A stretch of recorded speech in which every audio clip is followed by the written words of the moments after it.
If you are new here, know this: every story told on this channel carries a warning, whispered from the shadows of Africa. Subscribe now and turn on the bell, because the next tale might be darker than this one. Now, listen closely, for tonight's story begins. They say the dead rest only when the living remember their names with honor. But in a certain village deep in the heart of Africa, where the wind howled across the tall grasslands and the red soil held the bones of countless ancestors, there was a night when the living forgot. And on that night the dead returned. It began with laughter, the kind of laughter that cuts like a blade.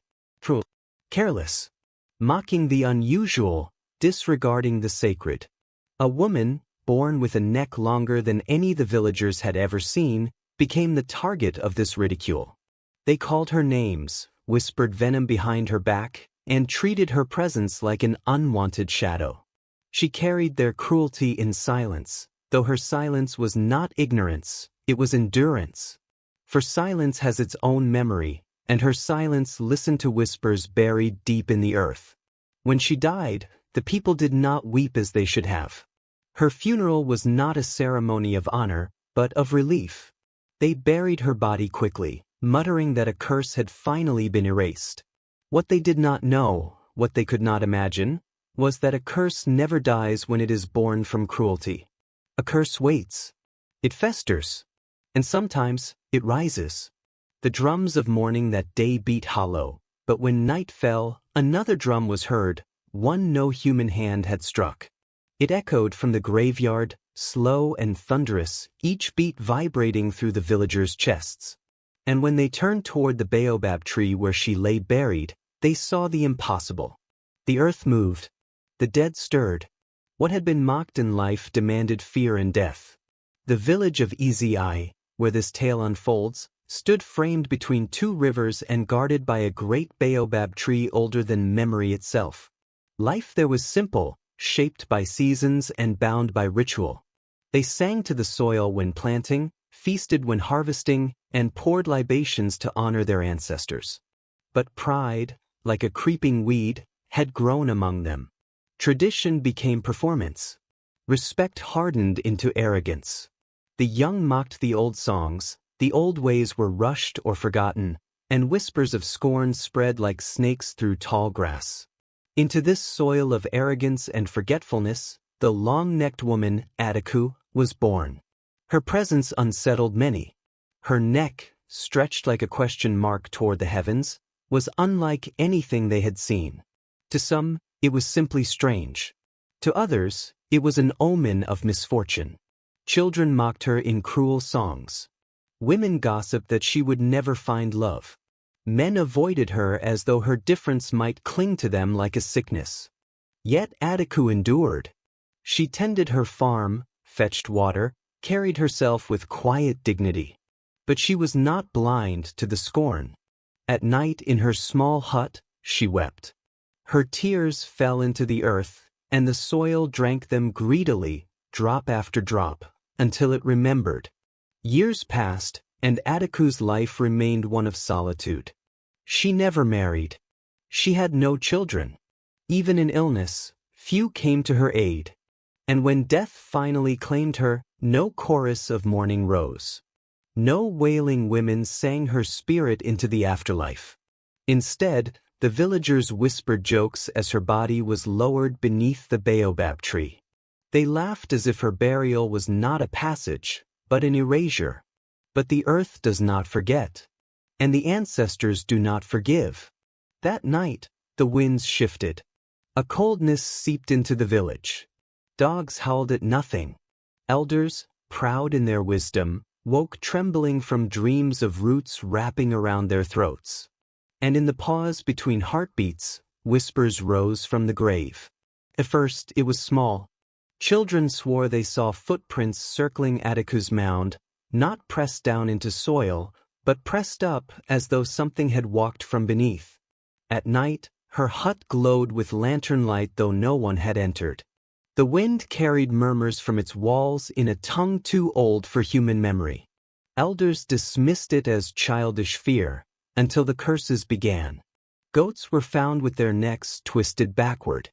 Crops nearest the graveyard rotted overnight. Women miscarried with cries that shook the air.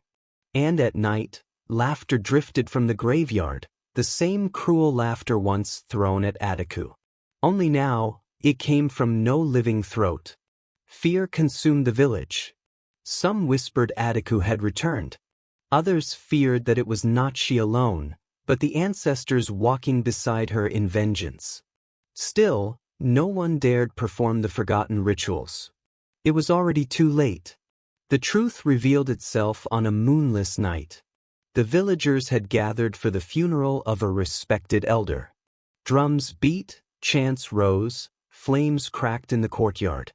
But as the body was lowered into the earth, the ground shook. From Adaku's grave, a figure rose, her neck impossibly long, stretching skyward like a dark pillar, her face pale and hollow. Behind her, the dead followed. Forms of ancestors long buried, shrouded in dust, moving with jerks that no living body could mimic. The villagers screamed. The dead had returned, not for love, but for vengeance. Then came the twist no one foresaw. Children's voices began to rise among the spirits, singing the very songs they once used to mock Adaku. But the voices were warped, twisted, echoing from mouths that did not move. Her curse had become their chorus. And as she turned her hollow eyes to the villagers, her long neck uncoiled like a serpent, wrapping around the elder who had laughed loudest at her burial. His scream was cut short as the ground swallowed him whole. The earth split. Flames not of fire licked the sky. Shadows slithered through the crowd, their touch freezing blood in veins.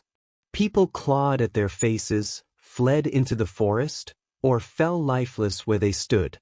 The village was undone in a single night. When morning came, nothing remained but silence and ruin. Huts were gone. Offerings scattered. Only the baobab tree stood, taller, darker, its roots crawling like veins across the soil. Travelers claimed they heard voices whispering from beneath it, the sound of laughter, the sound of drums, the sound of the dead. Adaku, once mocked, had become legend. Her story spread with fear and reverence, told by griots, sung by mothers to hush restless children. She was no longer the cursed woman. She was the curse itself, a warning etched into memory. The villagers who survived rebuilt with trembling hands. They sang the old songs again, poured libations, rebuilt shrines. Yet always, beneath every prayer, lingered the question, would the dead ever forgive them? This is the marrow of the tale, that in mocking what is different, in scorning what is sacred, it is not only others we wound, but ourselves. For every curse is born first from human cruelty. The long neck they laughed at became the chain that dragged them into terror. So the story is told as a warning: respect what you do not understand. Fear what you cannot control. Honor the ancestors, for they see farther than you can. For in the dark, beneath the soil, there are things that wait, things that remember, things that rise when disrespected. And you? Yes, you listening tonight. Will you remember? Or will you laugh, as they once did, at the warnings and the strange among you? Tell me, when the drums of mourning beat in your village, when the grave is freshly dug, will you be certain the dead will stay buried? So now I leave you with this question: do the dead ever truly rest? Or do they wait, watching for the living to forget respect? Tell me your belief in the comments below. And if you wish to walk with us again through shadows and whispers, subscribe now. Because the spirits are not done speaking, and the next story may come for you.